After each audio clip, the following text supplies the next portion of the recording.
This is the TM Master Cup Series here for the semi-final event at the Canadian Blue Ridge Speedway, which is not far away from Vancouver, British Columbia. Clutch pole award goes to Alan Hodges in car number 13. The TM Master Cup Series is raced on this track every year from 1999 on, except for last year because this track was being repaved. Hodges won the pole and got out to a pretty good jump over Tony Durbin and Ryan Naraki, who started third. Mike Whitmore, Hodges' teammate, started in fourth. Alan Hodges owns his own car, I should probably add. James West won the race at the New York Auto Ring earlier on this year, and he was showing early out of the gate that it was no fluke. West in the 69 car having a very strong run, as well as John Broughton in the 75. I should mention that Broughton's ride is in doubt, and he needs a good run in order to ensure that he will keep that seat for 2009. The Ocean Motorsports teammates of Lauren Roth and Todd Wodarczyk decided it'd be best to hang around at the rear of the field until everything settled out. Roth has had a lot of success this year, and Tom Wodarczyk, running for Rookie of the Year, could pass Mike Whitmore up for that if he has a solid enough run. There was some concerns about inexperience in the field. This is Paul Johnson in car number 82, making his TM Master Cup Series debut in the Fujifilm Inglesby. It's a white car in the middle of the field, kind of hard to see because there are a lot of white cars in the field, or at least cars with white front ends.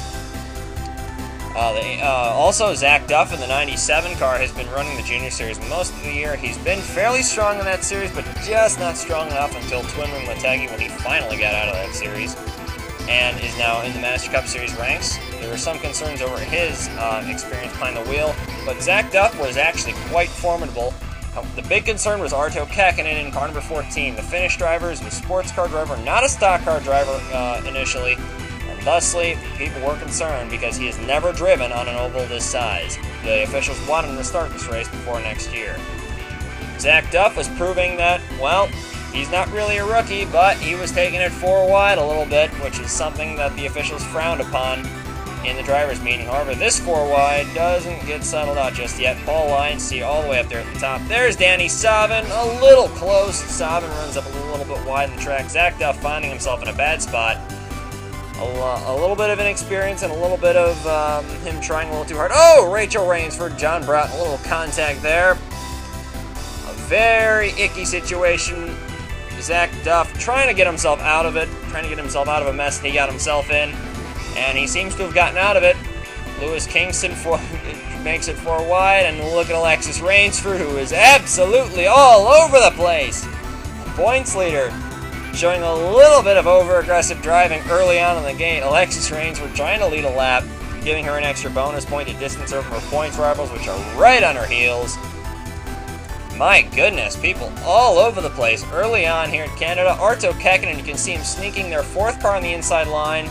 It's a silver and red car. Arto showing some speed early on. Also behind him, Scott Bates in the 80. I think that is Scott Bates in the 88 car. Kurt Walker, the Wodarczyk and Sendak, the Ocean Motorsports teammates. And actually, I think that is Wodarczyk. Arto Käkkinen were on board with him. People were concerned about his inexperience and inability to run in the draft. Well, Arto was proving him wrong apparently, because he had managed to work the draft, get himself all the way up to the front, and people were applauding how respectful he was over the radio. People were really wondering if this was really his first start in a track like this. However, he got passed by Scott Bates, arguably the master of restrictor plate racing. However, Drew Eisenman in the 31 car took the lead later. Eisenman would be one of the early heroes of the race because Eisenman is usually known for clean driving. However, he hasn't shown this much speed usually until he stepped into this 31 car earlier on this year. That's when he's really started to show some speed. Local favorite Marcus Leonard was doing what he does best. That's do some pretty crazy driving maneuvers. Really doesn't take a genius to figure out why he's the home favorite here in Canada. James West in car number 69 continuing to show that the run in the New York Auto Ring in which he won the race, arguably the biggest upset in all of all time, was not really a fluke. Alexis Rainsford, the points leader coming into this race, she was penalized for some remarks following the race in Japan about Michelin's tire compound, and was running all the way in the back of the field, exactly the wrong place she wants to be. Tony Durbin's car, the 33 Fox News machine, was running up in the upper half of the field, able to cycle around. Durbin making full use of his National Racing Power under the hood. Leonid Roderick in the orange number 4 cars won the Master Cup Series title 3 times. He knows how to do this, and he was running pretty much where Tony Durbin was, not far off of him. The Inglesby has not always been the best chassis, but Roderick has done some amazing things with it. Speaking of the Inglesby, if you saw on the left, Craig Cross, another orange Inglesby, was leading the race. First caution, and the only real caution, was on lap 20. And here's where it starts. Joel Rodriguez, Arto Kekkonen, and Marcus Leonard, a big bag of inexperience, get together in a big smash coming into turn 2. Leonard hard into the wall, Arto Kekkonen hard into the wall, and then, of course, contact with Damian Snyder creates a second incident. Damian Snyder and John Broughton got together for that second wreck. Here it is from the aerial view so that we can hopefully see what happened here. Joel Rodriguez goes to the inside of Arto Kekkonen. Arto gives him plenty of room, maybe a little bit too much room. Coming into turn 1, coming out of turn 1 and into turn 2, Rodriguez washes up the track just a little bit, makes contact with 14 and Arto Kekkonen, Craig Cross, Marcus Leonard, Brian Sendak, Ross Peterson, Mike Whitmore involved. 73 car. It's not going to help his Rookie of the Year bid that much. You're going to see Rachel Rainsford up there a little bit in the track now. We're centering on Rachel Rainsford now, second aerial camera. There's the wreck. Damian Snyder and Tom Levin make contact, send John Broughton into the wall. Drew Eisenman involved, Alexis Rainsford involved in the 27 car. Ryan Araki also, more championship contenders in trouble. Lewis Kingston in the 84 car gets clipped by or rather hits the 31 car fairly hard. 3 of the 5 national racing cars involved in this one. See Damian Snyder in it, Ryan Araki and Drew Eisenman. Onboard Arto Kekkonen, who took the hardest hit. I don't think it takes a genius to figure this one out, that Arto took the hardest hit here. Oh, driver's side into the wall at about 200 miles an hour. However, Arto was able to climb out under his own power, much to everyone's relief. On board with Alexis Rainsford in the 27 car, Buchanan CM Nova. There's all the wreck in front of her. She tries to get out of the way, and Damian Snyder just spins into her path. Puts a little ding on the front the hood of the car, but at these big restrictor plate tracks where aerodynamics is key, a little ding means you're going to be about 10 miles an hour off the pace for the rest of the day, and that's exactly what happened with this 27 car. Much cursing on the radio followed. On board with Tony Durbin in the 33 car, we're going to see how he gets through this. You can see some of the cars in front of him were cars that were catalysts in the wreck. There they go. Marcus Leonard comes dangerously close, hitting him. Leonid Roderick comes zipping through there. Leonid Roderick, not known for points racing, and also does a Marcus Leonard-esque maneuver through there. Marcus Leonard, of course, earned some reputation for some crazy maneuvers through wrecks at Daytona. There they go into the wall. Roderick flies past Durbin, snaking around through the smoke. Wow. Leonid Roderick showing what kind of champion he is, and Pierce made it look easy. Scott Bates also got through there. The 2 Canadian drivers in the field would have some problems. The other one, Austin Magnuson, would report some problems with his car under the yellow flag, and that would be the end of his day. Magnuson in the number 94 car would not pull that car out of the pit lane. On the restart, Alan Hodges took the lead. Paul Lyons in second. Tony Durbin, I believe, is in third. It's hard to see it from over the hood. Oh, no, wait, that's Sam Morrell. My mistake. That is actually Sam Morrell's car in third place. Kurt Walker is in fourth. And going through the field, you see the field quickly fanning out. Zach Duff making a move to take the 4th position. And about 2 and 3 wide throughout the rest of the field. Zach Duff in the 97 car continuing to impress in his debut. I can't say enough of how much this young man has done. There have been some people saying that he may get a ride with Jeff Sesnick next year, but with a run like this, it's hard to imagine why not. Tony Durbin, well, with Leonid Roderick getting held up behind some slow cars in the restart, this would be Tony Durbin's time to capitalize as far as points were concerned. Durbin making several good moves and getting himself to the front early and often. Julian Asova in car number 1 would create some controversy here. Tony Durbin claiming that Asova tried to wreck him. However, it didn't look like anyone else was buying that, so it appeared that everyone in the Tony Durbin camp quickly silenced themselves over that. There were some other drivers that were cutting in front of other people, or almost cutting in front of other people. The track surface having so much grip that everyone was apparently driving a little bit over their heads, as we saw earlier with some of the 4 wide. Dan Klezel in the 62 car having a very good run, and he's not had many good runs here, and he just pulls over and lets Lauren Roth through. Klezel's driving ability has been questionable in the past couple of races, but he appears to be trying to redeem himself today.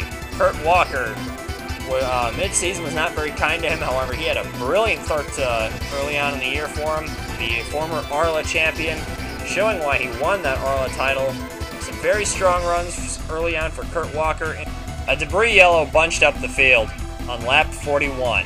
This would probably be a good thing because the leaders were just about to run into the lap cars. However, the only lap car they actually did put a lap down was Ross Peterson in the 41, and, well, as you can see here, Ross Peterson not exactly moving out of the way, but he's doing his best and almost getting run over several times.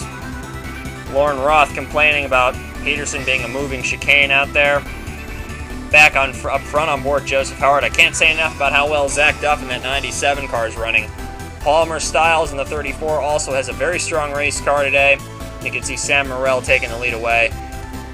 10 laps after the restart, the field would run right into Ross Peterson again, and as you see Styles and Duff go by, but Peterson would once again be a little bit of a hazard to some of the other drivers, and he would hold up the field considerably. Tony Durbin and James West were considerably held up by Peterson. Both of them dropped all the way to the end of the pack. Not what Tony Durbin wanted, considering he is running for the championship.